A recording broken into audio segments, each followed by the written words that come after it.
Hello everyone, my name is Kevin Giesland. I'm a real estate investor. Love talking about rental properties, money, and I'm not a credit or tax expert, just giving advice here. Something I want to talk about today, it's becoming more and more difficult to make numbers work on a deal. Having said that, if you can think outside the box and do something that someone else maybe couldn't or didn't know that they could do, I'd highly encourage you to think about that. I'm going to use an example from a home that I purchased in 2021, and this I've done several different times. Another relative of mine that I've helped purchase several properties did the exact same situation on several things he did. So in 2021, if we were going to be out of pocket $55,000, then we would have to get at least $750 a month, if not more. So, I did not care down payment, closing costs, and fix up. I don't care what I'm paying or how much, as long as $55,000 is what I'm capped at, and I'm making at least the $750 a month. Now, if we're still purchasing, obviously these numbers more than likely won't make sense anymore, or we won't be able to get it, period. Rates have gone up, prices have gone up, insurance has gone up, property tax has gone up. All four pieces to your payment, everything's shooting up, it's not pretty. Having said that, what can we do to make sure that we're only out of pocket what we need to be? There was a property that was $179, and I knew for a fact that the seller would sell it for $169. Now, my issue is not the monthly payment. The interest rates were so low in 2021 that changing the difference on the purchase price every $1,000 was only about $3 or $4 a month. So if I bought it at $178 instead of $179, that would really only save me $3 or $4. Not a big difference. However, this particular property needed almost all new flooring and needed new paint throughout the entire house.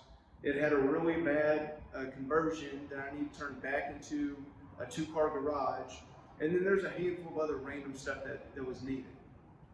So what I looked at doing, and this is in Texas, I'm not sure about any other states. In paragraph 11, special provisions, we added in for the seller to cover an invoice. Now here's why. On a conventional investment property mortgage, the seller is only allowed to pay 2% of the purchase price of the investor's closing costs. So if I buy it for $180, that means that the seller can only pay about $3,600. Sorry, I'm trying to do math here. That's kind of, yeah, that's correct. $3,600 of closing. They can't cover that much. However, what I could do is I could offer them $179. I have them pay $3,000 of my closing costs, and then in that special provisions, paragraph 11, I have seller to pay flooring invoice to specific person, whoever that is. I don't want to say my individual's name just for privacy reasons, but it has to be to a specific person. So in that special provisions, paragraph 11, it's $7,000 seller paid flooring invoice to blank. So at the end of the day, the seller is still getting his $169 that he needs, and I am having $10,000 of the fix-up cost covered by the seller. Now in this particular scenario, this property cost me $17,000 for fix-up, that of which seller reimbursed me $3,000 of my closing. Seller also paid $7,000 for flooring. So he paid $10,000 of my $17,000 in fix-up, which is awesome. And at the time, the difference on every $1,000 for a monthly payment was only $3 to $4 per thousand. So between $179 and $169, I was only paying about $40 a month.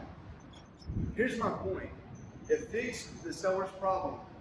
Son trashed the home. He just wanted a quick closing, and he wanted to spend $1 before closing.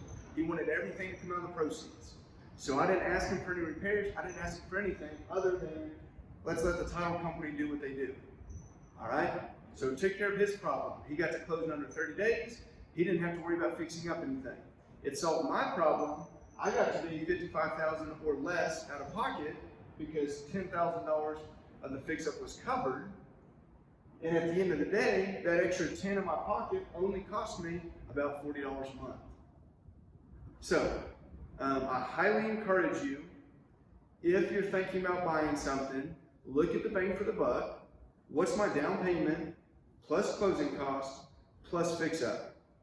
And if the seller can help with that, and the amount that you're getting, your higher loan amount, sales price, if that's not going to mess up your cash flow, this $40 a month wasn't going to make or break my $750 that I was getting.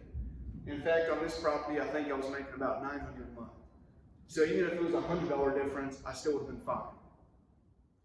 Don't always look at what someone that doesn't know what they're talking about is telling you to do. Do your own math. If you need to get X amount of cash flow for Y amount out of pocket, make sure that works. Look at the different opportunities around you, take a peek, see what you can do, and make something work. So, y'all take care. If you did like this, please subscribe here, and more to come. See ya.